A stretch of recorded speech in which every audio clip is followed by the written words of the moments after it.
Hi, welcome everybody, and thanks for joining. We'll just jump right into this.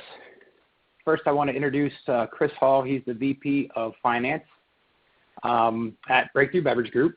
He was the person responsible for bringing us in and leading the project. And then myself, I've been with Huron for a couple years, and I've been in the consulting arena for probably close to 15, and been working with this technology for probably 20 to 25 years. So we'll get into the agenda real quick, and I'm not going to read everything verbatim, so you can read that as you wish. But Chris is going to get into the introduction and of the project scope and the benefits of the implementation, and provide some feedback on things that he would be doing differently if he had it to do over again. I'm going to jump into the architecture of the application and discuss what Groovy calculations enabled us to do to produce the real-time reporting that we're seeing, and talk to some of the challenges we faced that pushed us into using Groovy, because it wasn't our first path. Then I'm going to walk through some of the examples and show you guys how it works, and then we'll finish up with an open dialogue to help you guys, or to give you guys an opportunity to ask questions and get some feedback to hopefully learn and maybe even help you with an implementation that you're doing. Real briefly, I've laid out a couple of goals, but we simply want to provide you guys with some background, the possibilities of real-time reporting that exist in PBCS, and give you the benefit of what we learned through the process of being early adopters of this technology. We want to leave you with an understanding of the possibilities, and hopefully you feel comfortable knowing that the performance on the cloud is outstanding and provides possibilities that on-prem does not currently have. And I'll be very upfront. I was not excited about going to the cloud, and after a couple of the implementations that I've done, I almost dread going back to on-prem. So the cloud there's a lot of stability, and there's a lot of features that you don't get in on-prem.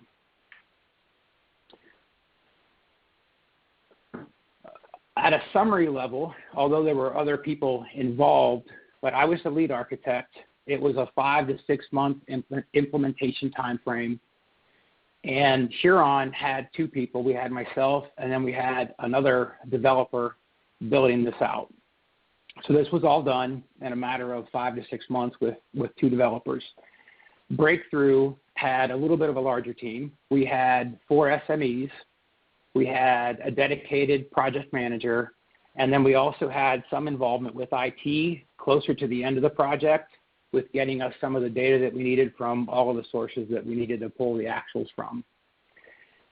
I think the key success factors of getting this done on time was a really tight integration with finance, and Chris and his staff were literally sitting in a room with us almost every day, or at least part of the day every day, and we had direct access to them. They were able to look at things as we were building them, and we were able to bounce ideas off of each other to get even a better solution than what we originally started with. And I think that's a key to any project, is that integration and then the daily interaction. And then I think both parties had a willingness to adapt, to use the technology to its strengths, to actually accomplish some really great things. Chris, do you want to introduce the Breakthru Beverage portion? Sure. Quick introduction. Thanks, Kyle. Again, my name is Chris Hall. I'm the VP of Financial Planning and Analysis with Breakthru Beverage Group. Wanted to give an introduction of myself. I've in my current position with Breakthru, I manage and coordinate the budgeting and forecasting process for the organization, as well as the internal management reporting process. And my team also administers and manages the Oracle tool that we're currently using, and we have about 70 users in the field. A little bit about Breakthru Beverage. We're a total beverage alcohol wholesaler in the United States and Canada. A little bit about the industry. We are the middle tier in a 3-tier system. So we purchase products from alcohol suppliers and manufacturers, and we sell and distribute to thousands of different customers in our markets, basically anyone with a liquor license. A little bit about Breakthru. We're about $5 billion in sales. We sell spirits, wine, beer, and some non-alcoholic products. We carry thousands of different brands ranging from Tito's Vodka to Kendall Jackson Wine to Coors Light. And we operate currently in 14 states in the U.S. and Canada. And we have about 7,000 employees. About 2 years ago, we started this project, and the impetus for it was about 2 years ago. My old company, Beverage, merged with another large distributor to form Breakthru. And during this merger process, it became clear that we had a gap in terms of software and needed a new tool that our company could leverage to budget. So we developed this project goal to drive best practices and consistency in the budgeting, forecasting, and financial reporting process. We then aligned this project goal with some of our company's core pillars of success, innovation, productivity, and growth. And overall, we really just needed a new platform that all the finance folks could use and that would capture the right level of budget detail for our national finance team. And we needed to also make sure it was a consistent and efficient process. Scalability was also hugely important, and it's very timely right now. We just actually announced a couple months ago yet another merger with another large U.S.-based alcohol distributor. Go to the next slide, Kyle. So budgeting and forecasting. When we merged a couple years ago, obviously two separate companies had very different processes. And we had a good opportunity to create a new and better process for budgeting for our company. And when looking at our old processes, some of the main differences was that we were obviously using two different tools. My prior company was using a tool called BI 360, and the company we merged with was just using Excel for budgeting. So as you could imagine, we had different levels of budget detail, different methodologies of budgeting. So in our new process, leveraging Oracle, we were obviously able to have one tool for budgeting, forecasting, and reporting. We were able to drive a consistent process throughout the organization with many of the benefits you see here on this slide. So why Oracle? In the end of our process, we chose Oracle EPBCS, so the cloud version of Oracle. We went through a rigorous and lengthy RFI process. We included key shareholders on the finance and IT side in doing so. Ultimately, we chose Oracle, and we did so for several reasons. The main reason was the functionality that we saw in the demos from Oracle and talking to some other customers which used Oracle met our needs for the core gap that we had, which was really focused on P&L budgeting. We also, looking at Oracle, they are a lead vendor in this area, and looking at the Gartner Magic Quadrant in particular, they were a leader there, which was important to us. And we thought we would have the best shot at really driving efficiencies and centralization through the process in using Oracle. And as I spoke before, scalability was really important, and using a large vendor like Oracle, who is going to be continuing to invest quite a bit in this product, we thought that was the best bet for us. So just a quick recap on the project. As Kyle mentioned, we kicked this project off in June of 2017. And we actually just finished our first annual budget process in February of 2018. So in scope, the timeline was pretty aggressive, and we're pretty happy with our choice and how the last year turned out. We saw several wins and a couple lessons learned that I wanted to review with the group. As far as wins, we had functionality in the tool, and we did a full annual budget in the tool. So full forecasting for 2017 and full annual budget for 2018, and we did it all in the tool. From my standpoint, being in a national finance role, I had a view of consolidated reporting throughout the budget process. So we had like I said, 70 users in the field who were creating their budgets. And all along the process, I had a consistent view of reporting throughout on a daily, monthly basis of what was going on in the budget. And again, consistent, rich, detailed budget data, that was definitely achieved through this process. In terms of lessons learned, I think knowing your user base is really important. We had folks in many different states in Canada doing budgets very differently. So understanding that when we built this tool was really important, and also understanding the technology level that people were accustomed to was important. I think phasing out the project, we probably could have done a little bit of a better job. We really tried to put everything in at once. So, phasing out a large project like this is really important.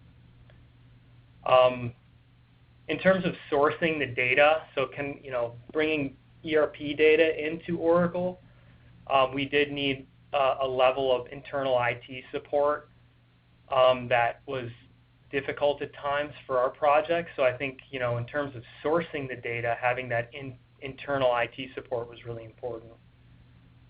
UAT, so user acceptance testing.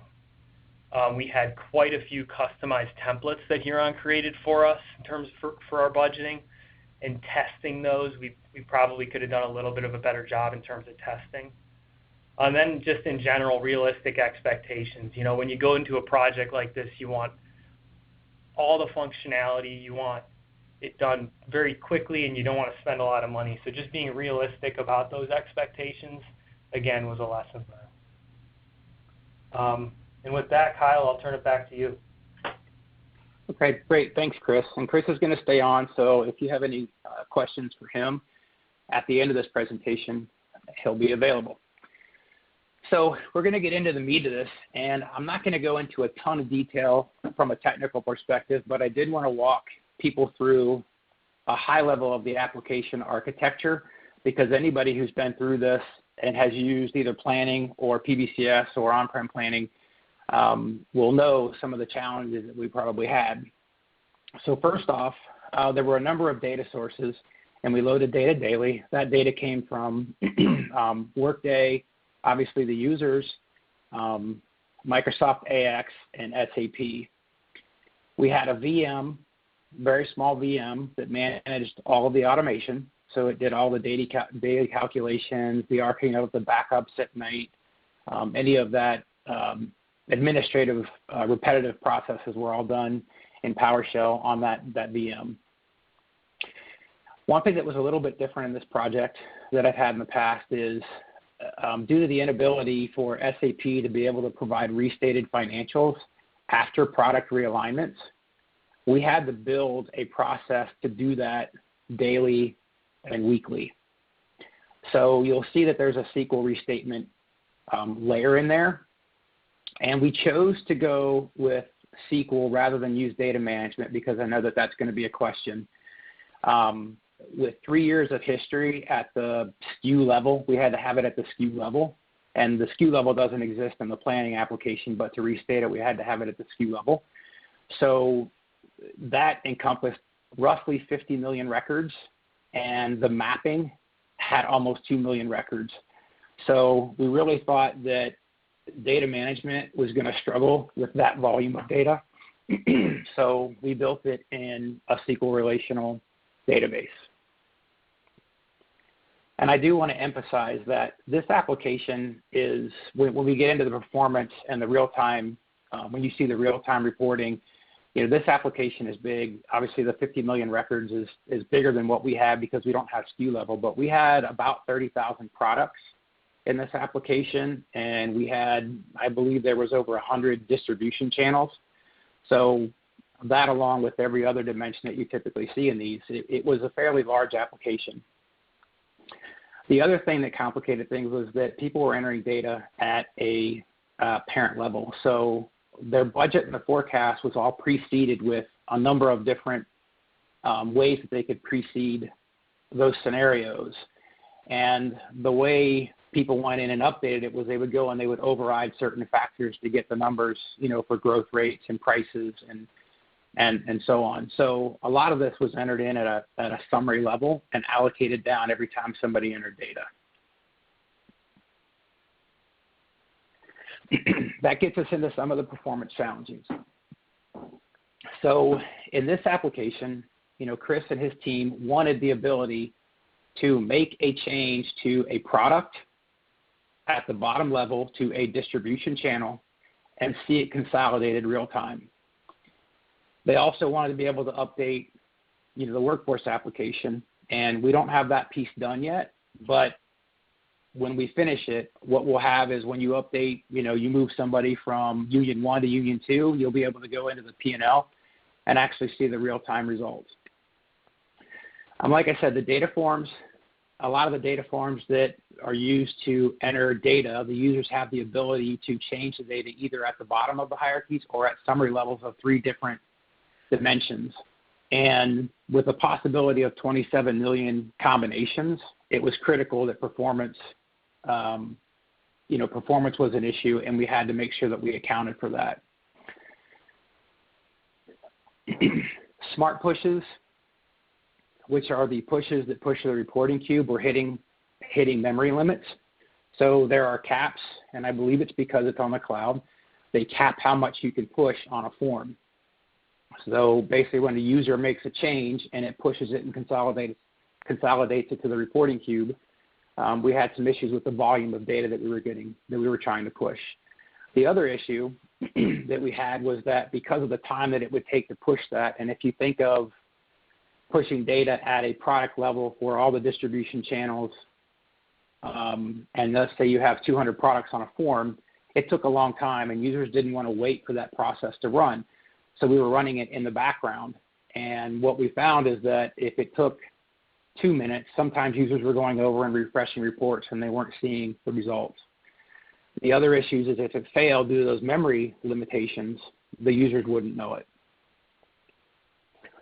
The other challenge that we had was anytime, before we implemented Groovy, anytime people wanted to see consolidated results at the financials, including the gross profit model and the workforce model, the consolidations took a couple hours to get that done, so there was a delay.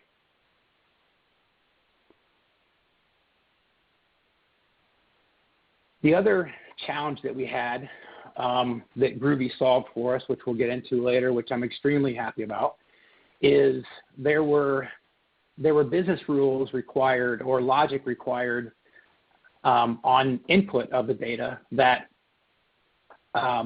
they didn't want to violate. So as an example, if you phased a month and you increased January by 10, you had to decrease the other months by 10, so you couldn't change the total year. So that was a challenge because without Groovy, you can submit pretty much whatever you want, and you can color code it and tell people it's wrong, but it doesn't stop them from doing it. There were many forms where users wanted to be able to see if the lines on the forms were actually changed from the seeded amounts. So we were able to do that with Groovy that we wouldn't have been able to do without it. And there were dependencies that existed on some forms. So for example, if you were on a form and you entered in 100 units, but you didn't enter a price, you would get no revenue for that. So we implemented some things to account for that. So if somebody entered some information into a form and they missed a piece, it would tell them that there were other things required, otherwise their budget was going to be incomplete. So we didn't originally start with Groovy. Groovy was introduced in June, so about the inception of the project is when the Groovy calculations were released, and they were new to everybody. They are available in ePBCS and PBCS +1, so if you're looking at PBCS, you won't have the functionality that we're going to talk about today. And other than a few bugs that we're working through with development, the functionality works exactly the same in Excel as it does in the web browsers. So that's another nice thing about this is that you're not pigeonholing somebody into using one entry method over another because most people like to use Excel. So we thought we had a lot of success with that. A couple key functional highlights. We can interact with forms before users save the data. So if they enter inaccurate data or that violate certain rules, we can stop any data from being saved. We can also isolate calculations on a form and run only the logic that applies to what's been changed. So if you have 100 products on a form and you change 2, we're able to only calculate those 2 products and then synchronize those with the reporting tubes, which is one of the reasons it makes this so much faster. There are other things that you can do with this, and we'll get into some of these, but things like initiating smart pushes, notifications to the user. We talked about the validation. And also, for those of you who develop in this, you can now synchronize data from ASO to a BSO cube, which if you're on the finance side, you probably don't know what that means, but the technical people that are on the call, that's a huge benefit. And it's really the missing piece that we didn't have that enables us to be able to do this real-time reporting. So what is Groovy? If you go out to their website, this is pretty much what they tell you. And I'll kind of summarize this to basically say that it provides developers with the ability to do more complex tasks with less effort. So Groovy sits on top of Java, and I am not a Java programmer. But you can have one line of Groovy that might replace 10, 50, 100 lines of Java. So it basically gives you the ability to be much more productive and efficient in building some of this stuff. And we've talked about some of the improvements, but we'll highlight them here. So the proactive data validation, selective business rule logic, the proactive user input, and also the selective data synchronization. The other thing that we haven't talked about is you have access to a lot of the Java functions. So there's a lot of things that you can do that you couldn't do in a business rule in Java. You have a lot of string functions. You have a lot of data manipulation functions that you never had before. You have mapping functions that you didn't have. There's a whole plethora of things that you have that you wouldn't have had prior to Groovy. We talked about real-time consolidation, which we're going to demo. The traffic lighting, the level of sophistication that you can add to the traffic lighting is really completely up to your imagination. So you're not stuck with the default traffic lighting that comes inside of the planning in the form development. The other thing is custom logging, which is great when you're debugging and when you're looking at times of calculations and you're finding errors. You can execute logic directly on ASO. So this is something that's completely new in our world, is that there's a lot of things that you can't do in the reporting cube, the ASO cube, that you can now basically do in Groovy that you could never do before. And then custom errors. You have the ability to create errors in multiple languages, multiple errors, period, but those errors can be converted into different languages. So whatever the locale is that the person is using, when they connect to planning, they'll get the appropriate error. So the real-time reporting. So what we're going to do is I'm going to jump into some of the reporting and walk you through some of this. And some of it isn't flashy, but it will show you that it works.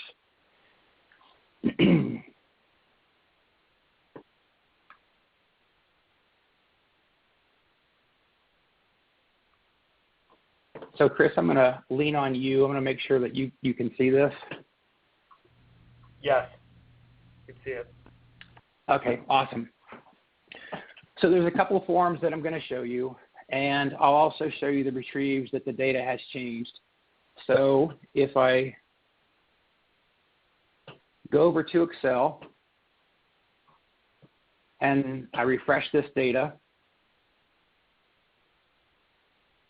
and I'm not going to refresh everyone because I did that before we started, but I have this little validation sheet that will show you the differences.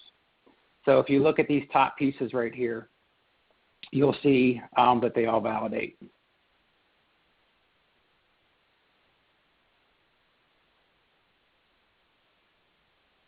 And I refresh the other two, so now everything is correct. So if I go over to the form, and the way this works is you can enter in an override for the average unit price or a growth rate. So I'm just going to do something crazy to make sure that we see a large change. So I'm going to override the unit price, which you can see right here is 41, 90, 305. I'm going to just override those with 3,000.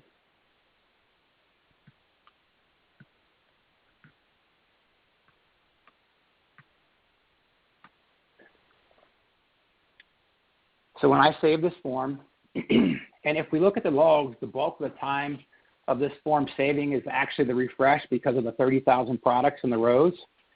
The actual time that it took to do all the work is really only probably 2 or 3 seconds. So really what this did is it did allocations, it did all the calculations, you see the new unit prices, and then if we go over to Excel and we do retrieve, so if we retrieve on the reporting cube for gross profit where we've actually got all the details, so we've got channel, products, and order method, and I refresh this, you'll see data that's changed.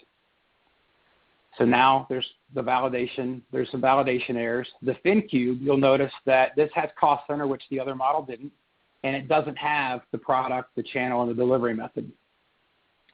So if I refresh this and refresh the reporting cube for fin, and I go over the validation, you'll see that it's all accurate, or it's all validated. So what this did is it consolidated the entire database for Company North Illinois by material group, by channel, and the 30,000 products, and it moved it to the financial cube at a consolidated level in about a second and a half. That right there is something that we have never had prior to Groovy. So this is the aspect of this technology and what it delivers to you that is just mind-blowing to me that we have. It doesn't make S-Base faster. It doesn't make planning faster, but you have so much control over only pushing certain things and the changes that you can control it, and it just, the performance is stupid fast.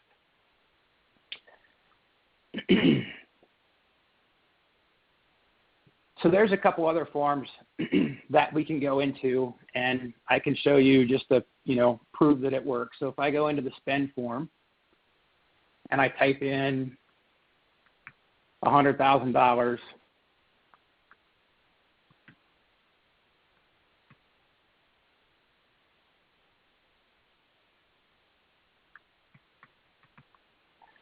and I save this, we'll see the same result.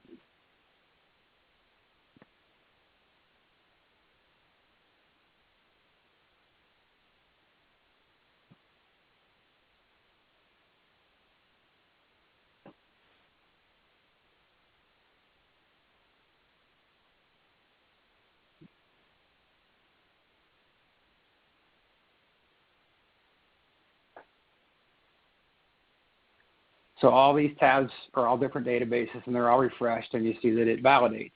So again, within seconds, it consolidated all the products, all the material groups, and all the delivery methods all the way up and moved it to the financial application. Again, never had this functionality before. So the other thing, and I could go through more examples of this, but honestly, they're all the same, and you can see that it works, so I'm not going to bore you with some of this. But there are other things that make a huge impact. And I'll go back to the presentation real quick.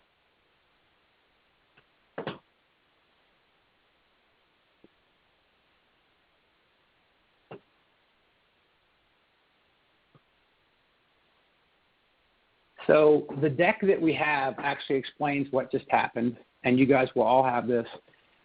But it basically, on the form saved, you validated the business logic, you ran the execution of the business logic, you did all the data maps, and you moved all the data, and this also is doing currency conversion as well. And this just kind of maps out the differences between the applications, so you get the idea of the detail and the consolidated levels.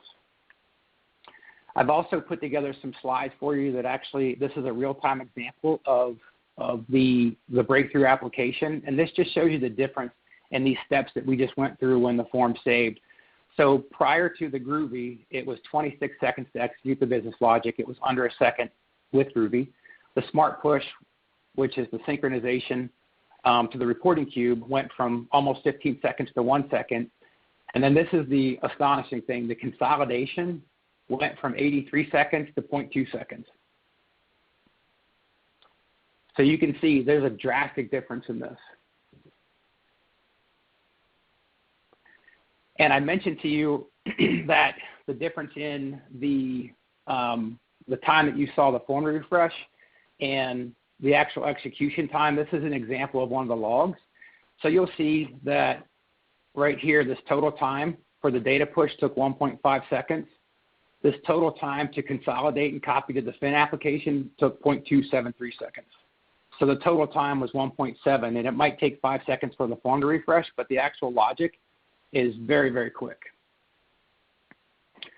The other thing that I think is completely underestimated when people talk about Groovy, and the performance is fantastic, but it's also the ability to interact with the user before they save data to help them not make issues or data issues and enter data that's invalid. And you're never going to be able to solve the problem with somebody entering a correct budget, but there are certain things that you can validate and force people to fix so that you don't find them later in the process. And the example that I had is if you put in units but you don't put in a price, you don't get any revenue. And you don't want to find that out at the end of your budget process when you're actually looking at actuals and you realize that you screwed up the budget. So there's a lot of benefits to this. It improves the accuracy of the data input. It reduces fire drills at the end of the budgeting cycle. And I've been in finance, so I know what that's like. It reduces the frustration for the users. It minimizes user questions and help desk tickets because, as Chris has probably seen, some of his guys are getting phone calls that the system's broke or it doesn't work. And really, it's doing exactly what it's supposed to be doing, but somebody didn't enter data in the right place. And so if you don't enter a currency rate, you're not going to get a currency value for a converted currency in the report. It puts data validation in the hands of the users, and it creates a proactive correction. The other thing that it's great at is acts as a training vehicle. So when somebody enters something that's invalid and they get a notice that says it's wrong, you're training them that there are certain key components of the budget that they have to input. And the increased business logic to the user, there's a lot less transparency, so they know more of what's going on. So I'm going to go through a few examples. I'm going to go back to this spend form, and this isn't something that actually exists in the Breakthru application, but one rule that I put in here is that the supplier commit has a threshold. So if I put in 20,000 here and I save this form, it's going to be fine. If I put in 60,000 and I try to save this form,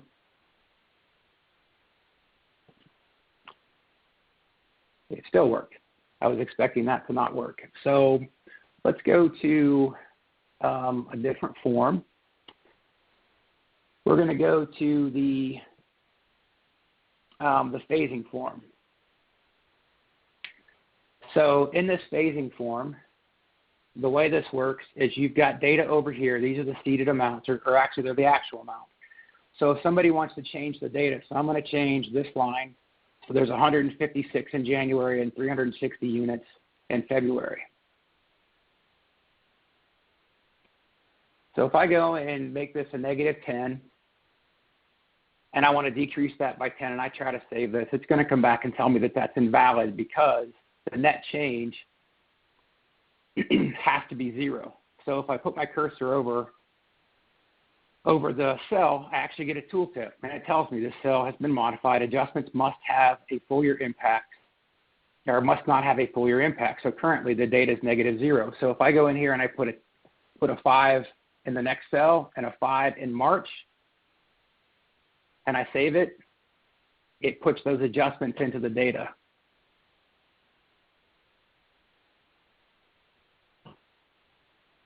So now if I scroll over, these numbers change slightly. The other thing that we have in here is if I want to say I want this to go negative, I want to decrease the units by 300 and move those to February.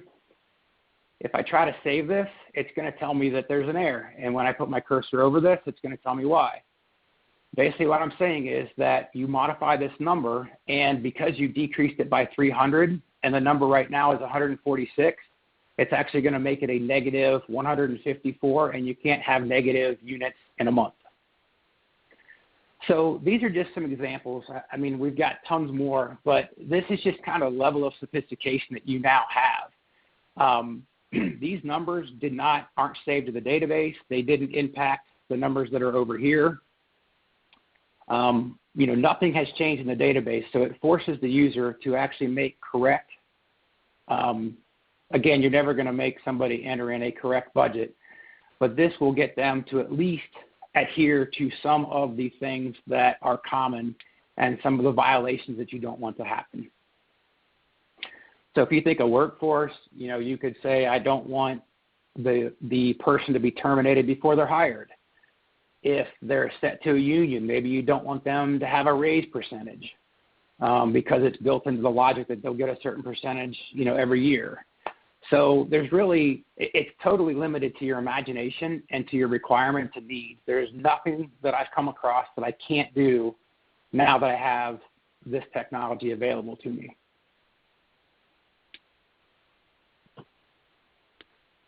So if I go back over to the presentation, we're going to try to keep this to 35 minutes, and I'm pretty close. So I think, Amy and Chris, if you guys are okay, let's open this up for questions. Sure, sounds good. So moderator, can you open this up for questions, please? Thank you. Ladies and gentlemen, if you would like to register a question, please press the 1 followed by the 4 on your telephone keypad. You will hear a tone prompt to acknowledge your request. If your question has been answered and you would like to withdraw your registration, please press the 1 followed by the 3. And if you're using a speakerphone, please have your handset before answering your request. Again, ladies and gentlemen, to ask any questions over the phone line, it is the 1-4. You may also submit a written question in the lower left corner of your screen. So while we're waiting on some questions to come up, I do want to highlight a couple things. This is just a personal note that if you want to get in touch with me, you can obviously get in touch with me through Huron, but I also have a blog with a lot of information about this technology as I'm learning it to share with the people that are doing the development and the build. So you're more than welcome to go out there and ask me questions and see what's out there, and hopefully you get some benefit from it. The other thing, too, while we're answering some questions is the list on the screen right now includes all of the future events in the near term for Huron. And I'll personally note that the K-Scope, if anybody's thinking of going to K-Scope, it's a great conference. I love going to it. I've actually got 2 presentations this year that I'm going to be presenting on this topic. So would love to see you guys there.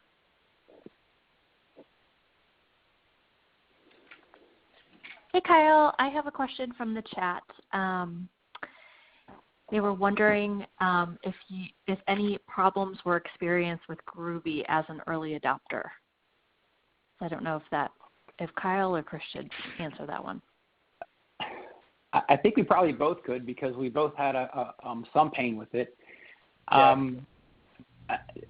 The biggest challenge that we've had so far is that there are a couple things that don't translate into Excel. So there is some of the validation and some of the traffic lighting doesn't translate into Excel. So we've had to have users go to the web for certain functionality. I would say it's an inconvenience and a frustration, but it certainly hasn't gotten to the point where it's pushed us away from using this technology. And Chris, you want to add to that? Yeah, no, I totally agree, and that's what I was going to bring up. And from a user perspective, in my position and my team, we're trying to make sure that users are using the tool correctly and also training these users. And from a training perspective, it's really difficult when you say, hey, I have this budget template, but you can only use it on the web. You can't use it in SmartView. And a lot of the users we have for budgeting, they're doing everything in Excel, everything in SmartView. So it's definitely an inconvenience and a training issue because doing things on the web and on SmartView are a little bit different in terms of submitting data. So I agree with Kyle's example.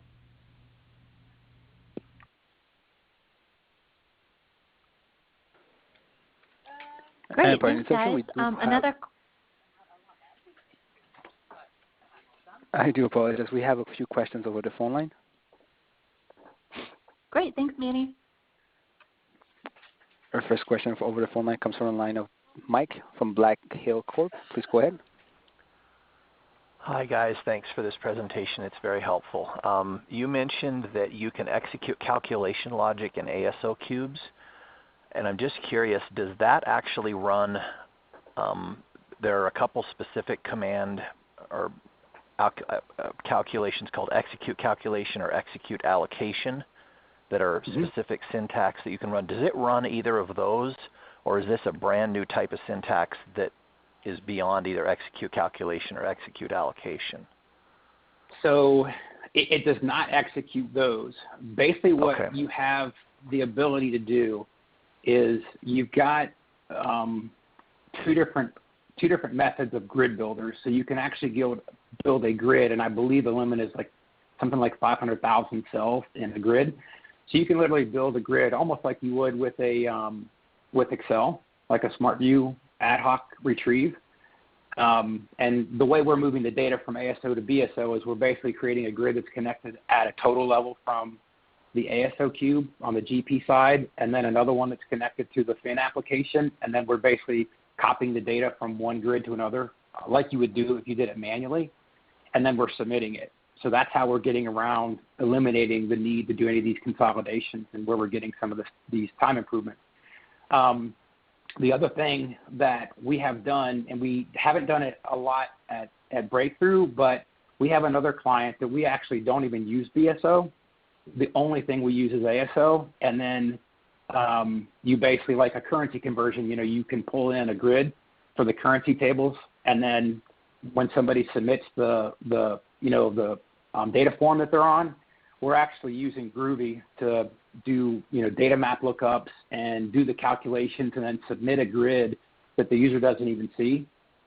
So you could do the same thing with logic. I mean, allocations, I haven't done that, but some of my coworkers have, and they've done it completely without any BSO or ASO logic.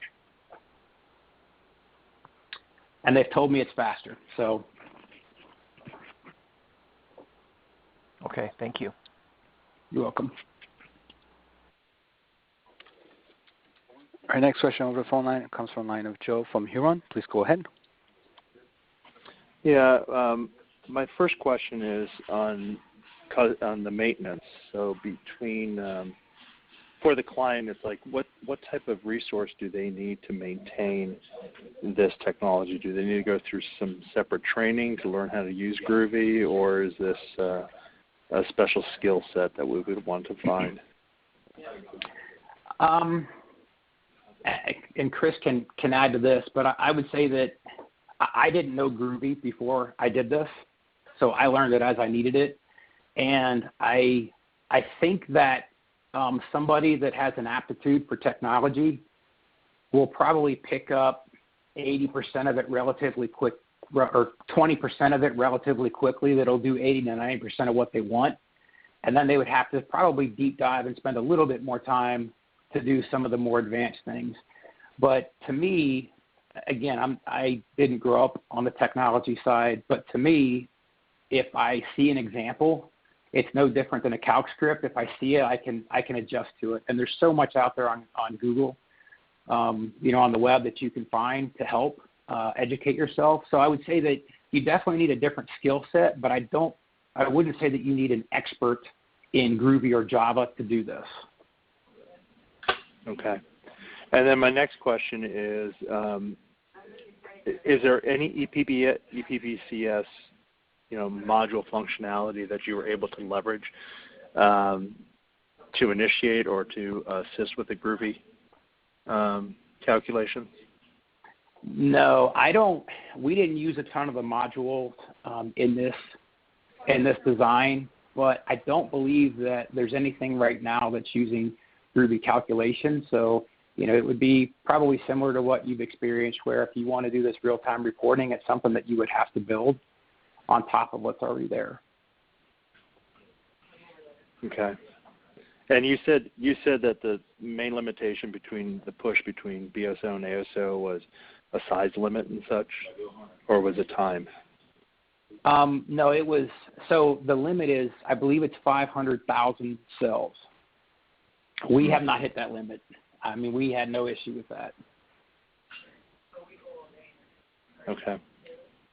All right. And if you do, Yeah, I mean, if you do, I mean, we have a Groovy calculation that pushes all the companies and syncs everything. And what we've done is just basically, done an I-descendant on entity, and then we've looped through and created basically a grid for each company, submitted it, recreated the grid, submit, and we looped through kind of like what, a BSO calculation would do. Yeah. So it's looping through each and every time. Okay. Yes, it can. And how long is it? How long is that taking? A full push? It was, I think, 14, 15 seconds. Wow. As opposed to 2-3 hours to do the consolidation. Yeah. Not even enough time for a hot pocket. No, it's stupid quick. Yeah. It's really impressive. It's exciting. Like I joke with people, like, I mean, I like doing this stuff, but this is pretty cool, and this is the first time I've been really excited since maybe ASO was released. I mean, I think it's that much of a game changer that it's going to impact a lot of things. And I could tell you from a user perspective, we debriefed after we finished this first annual budget. The number one thing that the users said, or the user's complaint basically was, hey, I got to get in touch with somebody when I want this to push to the P&L. I want this real time. So, to Kyle's point, it is basically real time, and also you don't have to have someone on your staff run a full consolidation because you're at the mercy of that person also to kick a job off just so somebody could get a budget update. Yeah, that's a big win. All right, thanks, guys.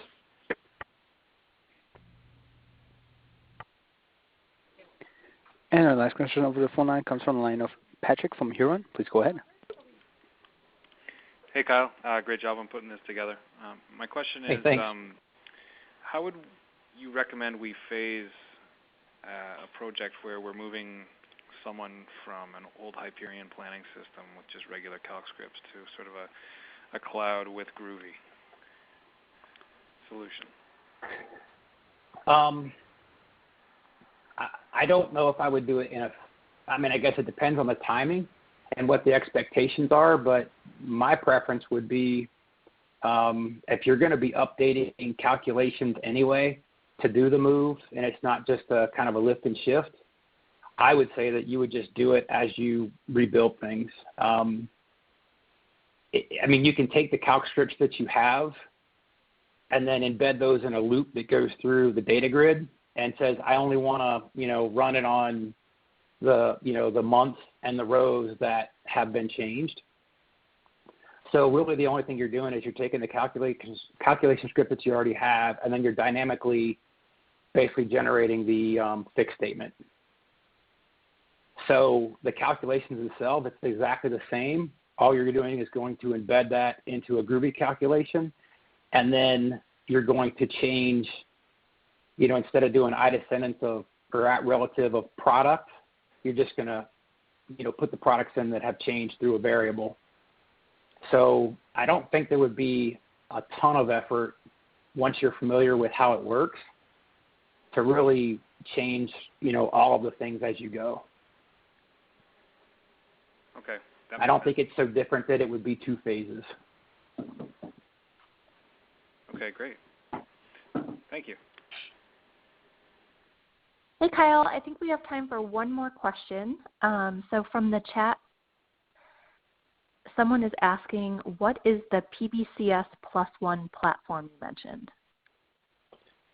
So the way it's been educated to me is that you have PBCS, which is your 3 plan types with 4 ASO reporting applications on top of it. PBCS is that plus, the specific modules, the workforce, the strategic modeling, project, and CapEx, and I think that's it. The PBCS +1 is basically something that, again, I'm hoping I'm getting this right, but this is the way development explained it to me, was that it's PBCS, and then if you just want one module, you don't have to pay for the entire ePBCS platform. So you can say, I want PBCS, but I just want to use workforce. Or I want PBCS, but I want 2 of them. So I want instead of 3 of the custom plan types, I want 6 custom plan types. So you're basically getting 2 pods kind of merged together in one. And I think the price point is about in the middle. So if you do basically 2 PBCS pods, or you do a 1 PBCS with one of the modules, then you get Groovy with it. It's opened up.